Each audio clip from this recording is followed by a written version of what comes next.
Everything appears to be going well in New Eden, but Layton's world starts to fall apart, so paradise is fleeting. Now that SnowPiercer is returned, Snakes in the Garden sets the stage for what will undoubtedly be an explosive, thrilling finale. Overall, I thought this episode was fun, from the lighthearted and friendly moments to the many issues this premiere brings up. Audrey was in the track scalar, but why? Does this imply Wilford isn't in one anymore? Hedwood collaborates with the International Peacekeeping Forces for what reason? Is Oz just becoming more detached from reality? Are the passengers on the SnowPiercer indeed dead? The idea of killing Zarah is something I oppose. I don't think we needed Liana's death because there was already enough mystery, intrigue, and tension surrounding her kidnapping. The actress might have been busy, of course, but I still think her death was needless. Liana will now grow up without her mother, poor thing. Furthermore, it fulfills a popular cliché to kill off the character who has turned her life around. Nevertheless, her passing and Liana's abduction will undoubtedly give Layton the confidence to act decisively. SnowPiercer, Snakes in the Garden recap. In the first scene, Bess, played by Mickey Sumner, and Ben, played by Ido Goldberg, are sent on a reconnaissance trip and are transporting supplies from SnowPiercer into a snowy area where Melanie witnessed a rocket crash. Ben says that with the temperature at -117, radiation levels are normal for the time being. He thinks they ought to gather the samples and head off. Ben makes an unsuccessful attempt to reach Melanie. Sadly, he notices that the words, "Don't run," have been spray-painted in vivid red. Out of the snow come several adversaries brandishing weapons and clad in white armor. They had Bess and Ben waiting for them.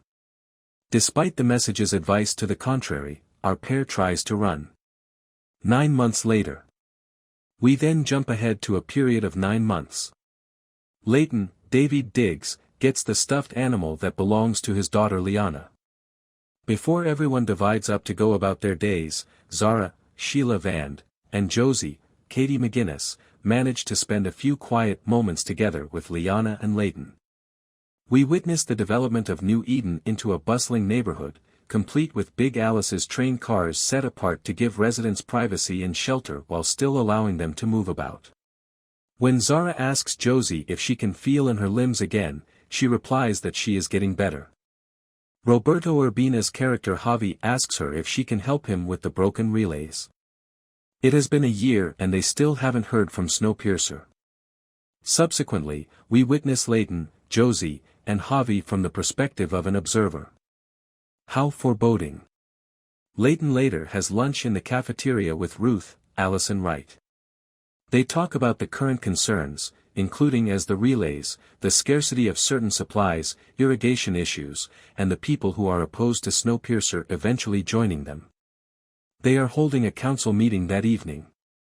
Before they separate ways, we find out that Layton is a council member and that Ruth is the mayor of New Eden. You guys, Ruth's gotten rid of her teals. Baki vs. Oz. Layton then works with Zarah, Kwasi Thomas, and the others to construct a bridge so that SnowPiercer and the New Eden crew can rejoin. Oz, Sam Otto, and Baki, Alex Ponovich, engage in a physical altercation, which Layton breaks up. He gives Oz instructions to go to the clinic so Zarah may suture his hand. This isn't the nirvana Layton promised, according to Oz. Oz's hand has a large wound that Zarah is suturing. They start talking about the bridge. Oz says he wants to stay on the train and not see anyone. Zarah invites him to bring up his issues at the next town hall meeting. She then gives him the command to keep his hand still so the stitches won't come out. Later on, Layton and Josie get back together to go to the council meeting. Once more, someone is watching them from the shadows. They converse with Javi, Ruth, and Roche, Mike O'Malley, who is taking minutes, inside the town hall. They admit that Alex isn't there, again.